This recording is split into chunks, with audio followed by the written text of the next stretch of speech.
நாம் பாவ் பாஜி மசாலா செய்வதற்கு 2 உருளைக்கிழங்கை வேக வைத்து மசித்து எடுத்துக்கொள்ளும். பெரிய வெங்காயம் 1, ஒரு குடை மிளகாய், தக்காளி 2 பொடியாக நறுக்கி எடுத்துக்கொள்ள வேண்டும். இஞ்சி பூண்டு பேஸ்ட் 1 ஸ்பூன் எடுத்துக்கொள்ள.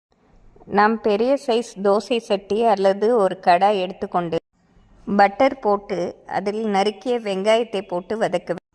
உப்பு சேர்த்துக்கொண்டு இஞ்சி பூண்டு விழுது, குடை மிளகாய் போட்டு நன்றாக வதக்கி பொடியாக நறுக்கிய தக்காளி பழம் போட்டு நன்றாக வதக்கி 1 ஸ்பூன் தனி வத்தல் பொடி, 2 ஸ்பூன் பாவ் பாஜி மசாலா போட்டு மிதமான தீயில் வைத்து மசித்த உருளைக்கிழங்கு சேர்த்து நாம் ஒரு கனமான பாத்திரத்தை வைத்து அனைத்தையும் நன்றாக மசிக்க வேண்டும். பின் அதனுடன் 1 ஸ்பூன் பட்டர் சேர்த்து நாம் ஓரமாக வைத்துவிட்டு கடைகளில் கிடைக்கும் பாவ் பாஜி பண்ணை சுட்ட பின் பாவ் பாஜி மசாலாவுடன் வெங்காயம் கொத்தமல்லி தூவி சர்வ் செய்தோம் என்றால்